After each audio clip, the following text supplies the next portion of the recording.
아멘. 함께 인사 나누겠습니다. 샬롬.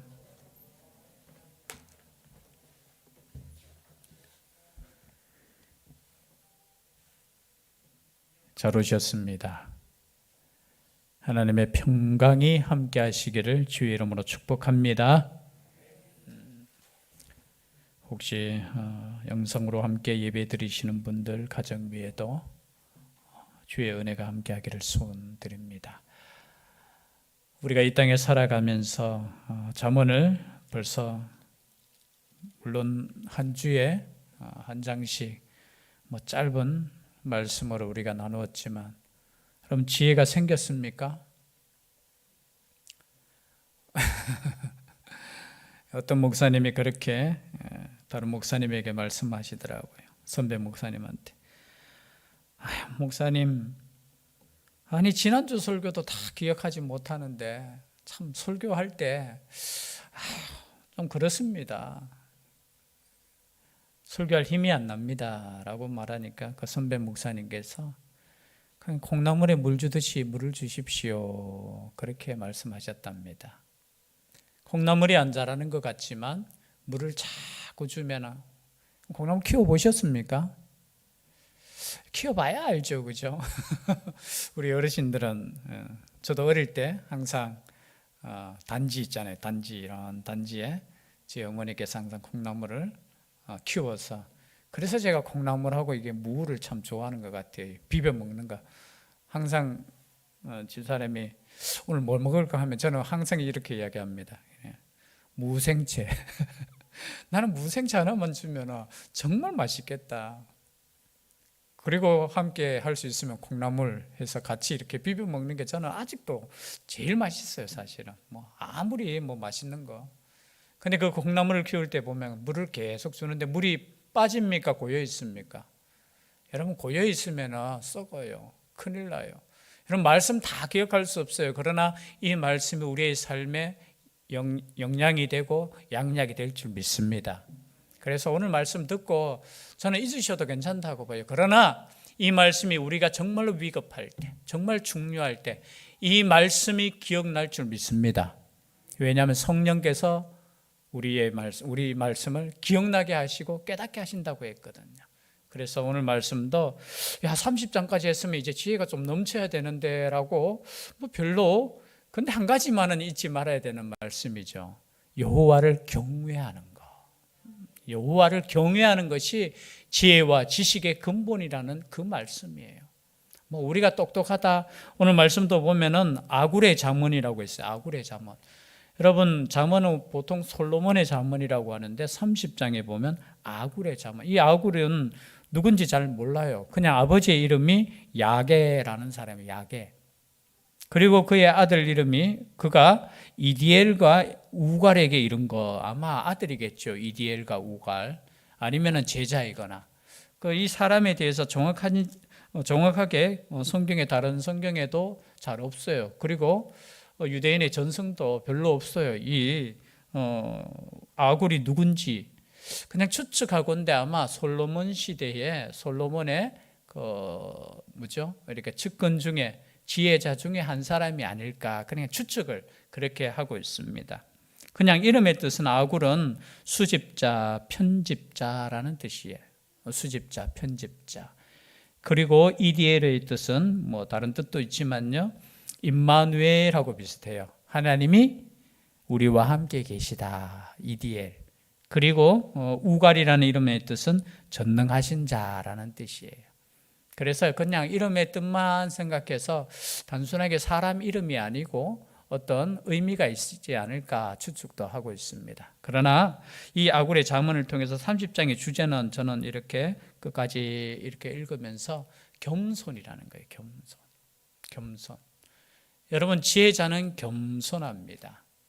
근데 지혜롭지 못한 사람은 교만해요. 그래서 오늘 말씀을, 이 잠언을 성경에 기록될 만큼 귀한 잠언인데 본인은 이렇게 이야기하고 있습니다. 2절부터 4절까지 보면요, 나는 다른 사람에게 비하면 짐승이라 이렇게 나와요. 내게는 사람의 총명이 있지 아니하니라. 나는 지혜를 배우지 못하였고 또 거룩하신 자를 아는 지식이 없다라고 표현해요. 여러분 스스로를 어떻게 말하느냐, 난 다른 사람에 비해서 짐승, 여기서 짐승이라는 것은 과거의 의미로 보면은 짐승은 배우지 못한다, 지혜가 없는 사람을 그냥 짐승과 같다, 그렇게 표현해요. 그래서 자신을 돌아볼 때 나는 참 짐승과 같다, 나는 참 지혜가 없는 사람이다, 그리고 거룩하신 자를 아는 지식도 없다. 그러면서 하는 말씀이 하늘에 올라갔다가 내려온 자가 누구인지, 바람을 그 장중에 모은 자가 누구인지, 물을 옷에 싼 자가 누구인지, 땅의 모든 것을 정한 자가 누구인지, 그의 이름이 무엇인지, 그의 아들의 이름이 무엇인지 너는 아느냐라는 거예요. 나는 참 지혜가 없는데 그렇다면은 너는 아느냐라는 거예요. 우리가 진짜 안다는 게 뭐냐라는 거예요. 여러분 하나님을 모르고는 우리 아는 거 없어요. 마찬가지입니다. 우리가 하나님을 모르면은 나도 몰라요. 내가 누군지도 몰라요. 내가 누군지를 알기 위해서는, 여러분 내가 누군지를 아는 것을 위해서 이렇게 공부하는 게 뭡니까? 그게 철학이잖아요. 그죠? 내가 누군지를, 사람이 누군지를 이렇게 깨닫는 것, 그게 뭐예요? 그것을 위해서 얼마나 철학이 우리로 표현하면은, 그죠? 한 몇천 년 동안 이어져 왔지. 근데 하나님 모르고는 인간을 알 수 없어요. 반대로 여러분 우리가 우리 자신을 알려면 하나님을 알아야 된다는 거예요. 그런데 모든 인간은 자신의 지혜로 하나님을 알 수 있습니까? 없습니까? 없어요. 여러분 하나님 안다. 야, 이게 얼마나 용감한 말인지 모르겠습니다. 안다라는 거. 오늘 읽었던 이 4절의 말씀, 야, 이게 하나님을 우리는 안다라고 하면서도 정말 우리가 하나님을 아는지 잘 모르겠어요. 그런데 이 아굴은 자기 스스로가 야, 당신은 아느냐라는 거예요. 우리가 하나님에 대해서 아느냐라는 거예요. 우리가 세상의 지식은 굉장하게 우리가 어떻게 보면은 여러 가지 정보를 통해서 얼마나 많이 지금, 그죠? 거기에도 뭐 가짜가 있고 진짜가 있겠지만, 그러나 우리가 하나님에 대해서 우리가 얼만큼 아느냐라는 거예요. 그러면서 하는 말씀이, 하나님의 말씀은 다 순전하며 하나님은 그를 의지하는 자의 방패시니라. 그러면서 하는 말씀이, 하나님의 말씀은 다 순전하다는 거예요. 그럼 하나님을 알기 위해서는 하나님의 말씀을 가까이 해야 된다는 거죠. 여러분 그냥 생각으로 깨달을 수 있는 거 아닙니다. 세상을 바라보면서 우리가 하나님을 깨달을 수 있는 것이 아니에요. 우리가 하나님의 말씀을 통해서, 그 말씀을 통해서 하나님을 깨달을 수 있다라는 거죠. 그리고 나는 잘 몰라. 그럼 하나님에 대해서 나는 잘 모르지만 이 우주가 어떻게 생겼는 건지, 생성되었는 건지, 바람이 어디서 왔다가 어디로 가는지 잘 모르지만 한 가지 아는 거는 있다는 거죠. 뭐냐? 그를 의지하는 자는 방패가 되신다는 겁니다. 여러분 하나님을 의지하는 자는 하나님께서 우리의 방패 되신다는 것은 우리가 안다는 거예요. 여러분 하나님을 알려고 뭐 많이 노력도 하잖아요. 우리가 그것을 위해서 성경도 읽고. 그러나 여러분 이 성경을 통해서 하나님이 우리가 알 수 있는 그 지혜만큼만 알 수 있지만 명확한 것은 뭐냐? 그를 의지하는 자의 방패가 되신다는 겁니다. 여러분 이것은 우리가 알고 있고 이것은 믿으셔야 됩니다. 여러분 다른 것은 우리가 하나님에 대해서 뭐 깨달았다고 하고 하나님은 어떤 하나님이라고 하고, 특히 죄송한데 이단은 뭐 다른 것보다 더 많이 깨달았다고 하고 하나님은 어떤 분이시라고 하고, 그죠? 얼마나 교만합니까? 자기 외에는 하나님의 말씀을 깨달은 사람이 없다고 이야기하고. 근데 여기에 나오는 이 아굴은 나 몰라요. 정말 하나님을 저는 모두가 그것을 깨닫겠지만 말씀을 읽으면 읽을수록 하나님의 그 깊이에 대해서 못 깨닫겠어요. 하나님의 그 넓이에 대해서 저는 모르겠어요. 하나님의 그 큰, 그 지혜에 대해서 사실은 저도 모르겠어요. 안다고 하는 것이 얼마나 교만한 말인지. 안다고 하는 것이. 오래 살아도 100년을 살지 못하는 우리 인생이, 여러분 영원하신 그 하나님에 대해서 알면 얼마나 알 수 있겠습니까? 그러나 우리 하나님께서 그래도 이 100년을 못 사는 우리 인생에게 이 말씀을 주셨다는 것은 이만큼은 알아라는 거예요. 이만큼은. 그리고 이 말씀을 통해서 주시는 말씀은 자신을 의지하는 자에게는 구원이 되신다는 겁니다. 이게 우리에게 주시는 하나님의 말씀이고, 이것을 깨닫는 것이 무엇이냐? 지혜라는 거예요. 지혜라는 거. 그런데 이 지혜를 깨닫지 못하면 6절 말씀, 너는 그의 말씀에 더하지 말라. 그가 너를 책망하시겠고 너는 거짓말하는 자가 될까 두려우니라. 여러분, 우리 인생에 하나님의 말씀에 더하는 인생이 될 수도 있고요, 그리고 하나님의 말씀에 빼는 인생이 될 수도 있다라는 겁니다. 그냥 단순하게 우리가 이 말씀을 읽을 때, 또 이 말씀을 전할 때, 그것이 아니라 우리의 삶을 통해서 하나님의 말씀을 얼마나 가감을 하느냐, 여러분, 그럴 수 있어요. 하나님의 말씀을 하나님의 말씀으로 받지 못하고, 이것은 내한테 유익하니까 이 말씀은 내가 순종하고, 이 말씀은 내가 지금 형편이 안 되니까 순종하지 않고, 이거 다 가감하는 거예요. 그냥 가르칠 때 이거 빼고 이거 다 하고, 그거 수준이 아니라 나의 삶에 통해서 하나님의 말씀대로 전적으로 살아가지 않는다면 우리는 이런 인생이 될 수 있다라는 거죠. 여러분, 이 말씀이 요한계시록 22장 18절 19절에도 나오잖아요. 다 같이 한번 찾아볼까요? 제일 마지막에 있잖아요, 그렇죠? 신약 성경 제일 마지막에 요한계시록 22장 18절 19절 말씀 함께 읽도록 하겠습니다. 요한계시록 22장 18절 19절 시작. 내가 이 두루마리의 예언의 말씀을 듣는 모든 사람에게 증언하노니 만일 누구든지 이것들 외에 더하면 하나님이 이 두루마리에 기록된 재앙들을 그에게 더하실 것이요, 만일 누구든지 이 두루마리의 예언의 말씀에서 제하여 버리면 하나님이 이 두루마리에 기록된 생명나무와 및 거룩한 성에 참여함을 제하여 버리시리라. 아멘. 똑같은 말씀이에요. 방금 우리가 읽었던 이 말씀, 너는 그의 말씀에 더하지 말라. 그가 너를 책망하시겠고 너는 거짓말하는 자가 될까 두려우니라. 여러분, 말씀을 말씀 그대로 받아 우리가 먹어야 될 줄 믿습니다. 그죠? 하나님 말씀 그대로. 그리고 때로는 이런 경우도 있을 수 있어요. 이 말씀을 읽었는데 이해가 되지 않을 수도 있어요. 그냥 여러분 이해가 되지 않는다면 그냥 그대로 받아들이세요. 이 말씀 자체를. 다 이해할 수 있으면 다 좋겠지만 때로는 이해되지 않을 때도 있어요. 그 이해되지 않는 게 뭐냐면 내 이성으로 이해되지 않을 때도 있고, 때로는 나의 지식적 수준으로 이해되지 않을 때도 있어요. 그러나 이 말씀을 통해서 주시는 말씀이 하나님의 말씀이라고 우리가 믿고 이 말씀을 받아들이는 거예요. 어쩌면 이성적으로 내가 이해되지 않을 때도 있어요. 때로는 거부감 드는 말씀도 있을 수 있어요. 그러나 이 말씀은 하나님께서 우리를 위해서 주신 하나님의 말씀이라고 생각하시고 이 말씀을 먹을 때 여러분, 우리의 삶이 어떻게 된다고요? 거짓된 삶이 되지 않는다는 거예요. 여러분, 얼마나 우리가 많은 이단들이 말씀을 더하고 때로는 한 말씀을 가지고 전체인 양 말씀할 때가 얼마나 많이 있습니까? 우리도 또는 그럴 때 있어요.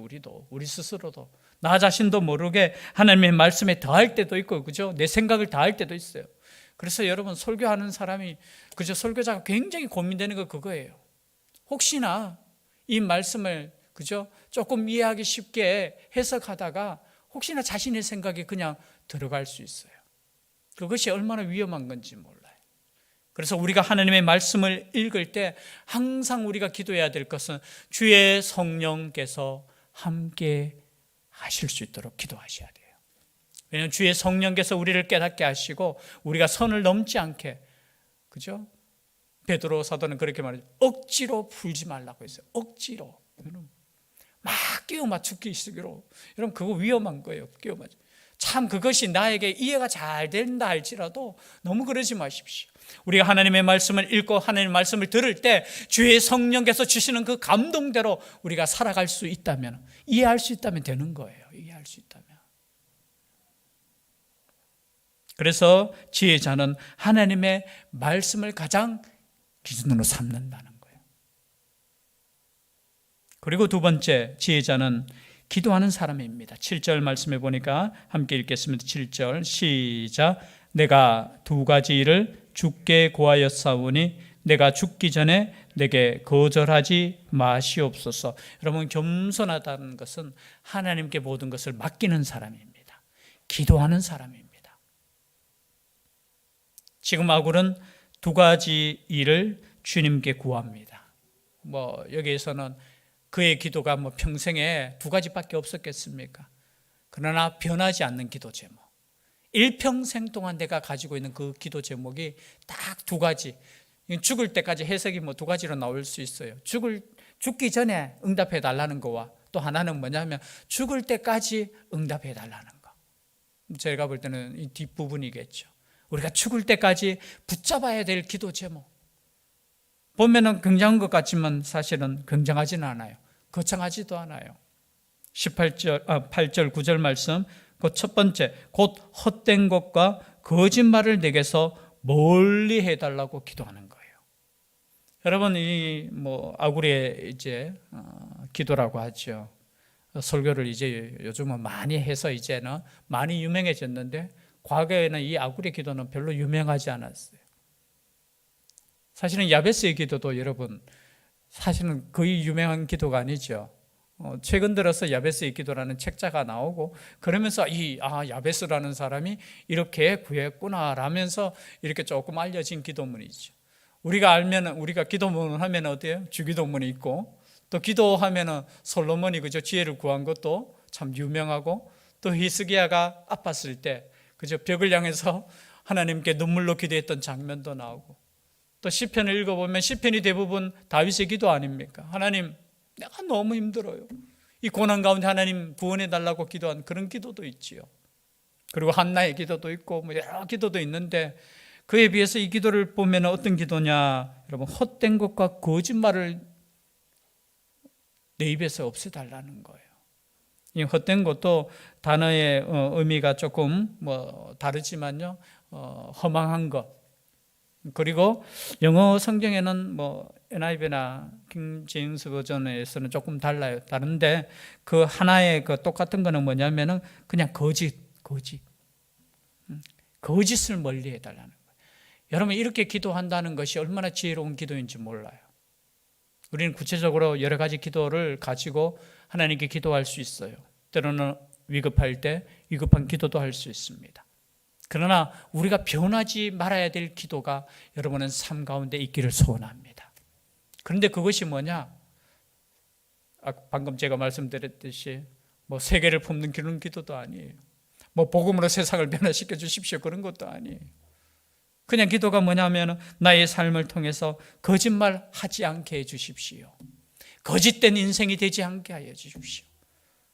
또 영어의 단어에 보면 허영심이라는 단어가 나와요. 허영심이 있지 않게 해주십시오. 여러분, 우리가 기도하는 제목이 정말 하나님께서 원하시는 기도 제목인지 다시 한번 우리의 삶을 통해서 우리가 확인할 필요가 있습니다. 이 아굴은 내 입에서 거짓말하지 않게 해주십시오라는 거예요. 거짓된 삶을 살지 않게 해주십시오라는 거예요. 여러분, 위의 말씀과 6절 말씀과 연결해 보면은 그죠? 거짓말하는 자가 될까 두렵다고 했죠. 거짓말하는 자는 뭐냐? 하나님의 말씀대로 살지 않는 자가 거짓말하는 자라는 거예요. 하나님의 말씀을 빼고 더하고 하는 것이 거짓된 인생이라는 거예요. 내 입에서 그런 거짓이 사라질 수 있도록, 아니면 우리의 삶을 통해서 정직한 삶을, 여러분 지혜 잠언을 계속 보면서 지혜를 말할 때 정직한 삶을 계속해서 말씀했잖아요. 거짓된 저울을 가지고 있지 말라는 거예요. 그죠? 거짓된 것 가지고 거짓말하고 그렇게 하지 말라는 거예요. 여러분, 이것이 별거 아닌 것 같지만 우리의 인생에 있어서 참된 지혜자의 삶은 거짓말이 없는 삶이라는 거예요. 거짓이 없는 삶. 거짓말하면 얼마나 여러분 참 죄송합니다만 약속 안 지키는 정치인들 있잖아요. 그렇죠?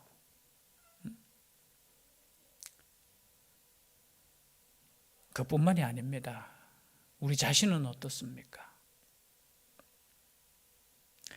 거짓말이 내 입에서 떠날 수 있도록, 거짓된 생각이 떠날 수 있도록, 그리고 포장하는 거, 이것도 거짓된 삶이잖아요. 이 허영이라는 단어 뜻이 뭐냐면 나의 수준에 맞지 않게 이렇게. 그래서 우리는 그냥 있는 모습 그대로 하나님께 나아가는 거예요. 있는 모습 그대로. 때로는 내가 연약할 때는 하나님 내가 연약합니다. 또 때로는 내가 믿음이 부족할 때는 하나님 내가 믿음이 부족해요. 그런데 우리 하나님은 그냥 네 부족하다고 해서 이렇게 내팽개치고 너는 이렇게 됐으니까 합격 점수니까 인정하고 그런 거 아니에요. 그냥 있는 모습 그대로 하나님께 나아가는 그 모습. 다윗이 기도할 때 그렇게 기도했잖아요. 그렇죠? 시편 51편 10절에 보면은 다윗이 죄를 범하고 난 뒤에 회개 기도하면서 이렇게 기도했습니다. 하나님이여 내 속에 정한 마음을 창조하시고 내 안에 정직한 영을 새롭게 하소서.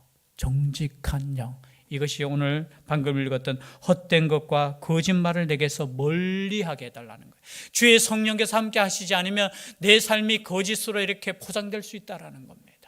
거짓말할 수 있다라는 거예요. 하나님 아버지 앞에 정직하지 못할 수가 있다라는 거예요. 여러분 우리의 심령이 하나님은 다 아시잖아요. 우리의 심령을. 여러분 하나님 아버지 앞에 정직해야 된다. 하나님 아버지 앞에 정직할 뿐만이 아니라 우리의 삶을 통해서 모든 사람 앞에서 우리는 정직해야 됩니다. 여러분 혹시나 여러분 정직하지 않는 사람은 혹시 투표할 때도 그런 사람 뽑지 마세요. 여러분 작은 거짓말 하는 거 그거 별거 아닌 거 아니에요. 작은 거짓말도 큰 거짓말과 똑같아요. 그러면 찍을 사람 없어요. 다 거짓말 하는데. 그래도 여러분 이런 사람은 있잖아요. 여러분 우리의 삶을 통해서 내가 거짓을 했다면 시인하는 사람, 그죠? 내가 잘못을 인정하는 사람 숨길 필요 없어요. 그죠? 그것을 위해서 기도했다는 거죠. 만약에 여러분 이것이 우리가 잠언 25장부터 왕을 위한, 그죠? 지도자를 위한 잠언이라면은 여러분 제일 중요한 것이 뭡니까? 거짓말 하지 않는 지도자가 중요한 거예요. 여러분 그리스도인은 이 세상의 지도자잖아요. 영적인 지도자잖아요. 우리는 여러분 세상 앞에서 절대 거짓말해서는 안 돼요. 다 드러나요. 결국은 드러나요. 그렇죠? 그리고 또 한 가지 기도 제목, 여러분 다 아시다시피 기도 제목 한 가지는 나를 가난하게도 마옵시고 부하게도 마옵시고 오직 필요한 양식으로 나를 먹이시옵소서. 여러분 이 기도가 얼마나 큰 기도 제목인지 모르겠어요. 어떻게 보면 뭐 욕심도 없네. 그냥 가난하게도 말고 부하게도 말고 오직 필요한 양식으로 나를 먹이시옵소서. 어떤 사람은 이렇게 이야기해요. 필요한 양식. 사람마다 달라요. 그렇잖아요. 적당이라는 단어가 어떤 사람에게는 한번 물어볼게요. 여러분 개인적으로 한번 물어보십시오.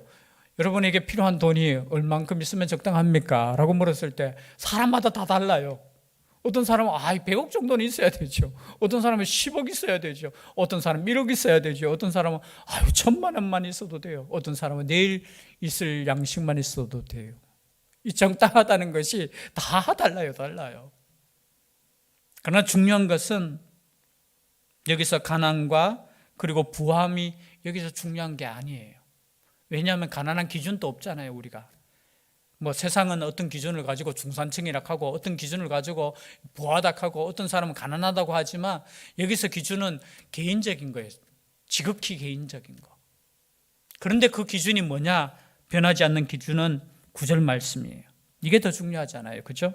혹 내가 배불러서 하나님을 모른다 여호와가 누구냐 할까오며 혹 내가 가난하여 도둑질하고 내 하나님의 이름을 욕되게 할까 두려워함이니이다.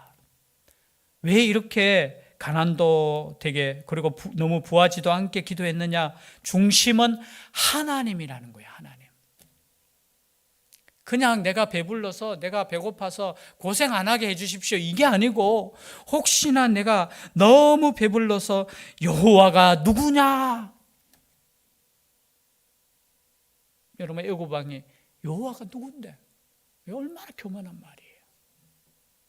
내 삶에 있어서 하나님이 없다라는 거 여러분 얼마나 교만한 삶이에요. 그런데 내가 너무 배불러가지고 하나님의 그 은혜는 필요치 않아요. 그냥 생각지도 않아. 그냥 내가 가진 것 그것으로 인해서 내가 이 삶에 만족하는 그 삶이 뭐예요? 그거 원하지 않는다는 거예요. 여러분 이렇게 기도할 수 있는 용기가 얼마나 큰 용기입니까? 여러분 이렇게 기도하고 싶지는 않잖아요. 그래서 하나님 좀 넉넉하게 해주십시오. 건강도 넉넉하게 해주시고 여러분 너무 건강해가지고 주님 전에 안 나오고 매일 놀러 갈 수 있는 건강 주면 어떡합니까? 이 적당이라는 단어가 정말로 저는 새롭게 하나님 앞에서 나의 삶을 통해서 얼마인지는 모르겠어요. 여러분 기도하실 때 그렇게 기도하십시오. 얼마인지는 모르겠어요. 그러나 나의 믿음으로 내가 이것을 통해서 하나님 잊어버리는 그 이상도 아니면 좋겠고, 그래서 나 또는 반대로 너무 힘들어서 도적질할 정도로 하나님께 영광을 올리지 못할 정도로 내가 하나님을 때로는 원망할 수 있을 만큼은 또 되면 안 되잖아요. 그렇게는 안 되었으면 좋겠다. 정말로 어떻게 보면 평범한 기도인데 여러분 가장 평범한 것이 가장 힘든 거잖아요. 그냥 저는 욕심 없어요 하면서 말하는 게 여러분 우리가 얼마나 누리고 있는 것인지 몰라요. 여러분 아프지 않는 거 이거 얼마나 영광스러운 겁니까? 지금 하나님의 보호하심 가운데 있는 겁니까? 우리가 일상을 통해서 하나님께 그냥 살아간다는 이 자체가 얼마나 복된 인생입니까? 그래서 이 기도가 정말 가벼운 기도인 것 같으면서도 깊이 있지 않는 그런 기도인 것 같으면서도 우리가 날마다 기도하는 세상을 품고 영혼구원을 위해서 기도하는 것 같지 않으면서도 우리의 삶에 있어서 참된 지혜가 무엇인가라는 것을 보여주는 거예요. 그것이 무엇입니까? 정직한 삶이라는 거예요. 그것이 무엇입니까? 하나님 앞에서 만족하는 삶, 겸손한 삶. 하나님 없이는 살아갈 수 없다라는 것, 그것을 고백하는 삶. 그래서 우리의 삶을 통해서 여러분이 지금 이 시간에 눈이 제가 강조하지만 하나님께 나올 수 있는 그 믿음을 주셨다는 것 자체가 하나님께 감사하셔야 돼요. 지금 얼마나 세상은 너무 많아서 하나님을 떠난 사람들이 있습니까? 아니 반대로 너무 힘들어서 또는 하나님을 벗어난 사람들이 또 있잖아요. 그런데 하나님께서 우리를 이 시간에 불러주실 때 우리가 순종하고 나올 수 있다라는 것 자체, 그것이 우리의 삶에 때로는 다른 사람에 비교해서 만족한 삶은 아닐지라도 하나님께서 우리를 지금까지 인도하셨고 우리에게 믿음을 다하시는 그 삶이라는 것을 믿으실 때 오늘도 우리가 감사할 수 있고요. 또 이러한 삶이 우리 평생에 나는 이렇게 기도하고 또 이것은 꼭 응답받고 싶습니다. 여러분 그러한 기도 제목이 우리의 삶에 있기를 주의 이름으로 축복합니다. 기도드리겠습니다. 사랑의 하나님, 우리에게 오직 말씀이 기준이 되게 하여 주시고 하나님의 말씀 앞에 겸허하게 설 수 있게 하여 주시옵소서. 빼거나 더하거나 교만하지 않게 하여 주시고 또 우리의 삶을 통해 정직한 삶이 될 수 있도록 이 땅의 그리스도인이 세상의 빛이 되게 하여 주시옵소서. 그리고 또한 기도합니다. 너무 힘들고 가난해서 도적질하지 않도록 우리 하나님께서 우리의 삶을 일일이 간섭하여 주시고 일용할 양식으로 채워 주시옵소서. 함께하여 주실 줄 믿사옵고 예수님 이름으로 기도드리옵나이다. 아멘.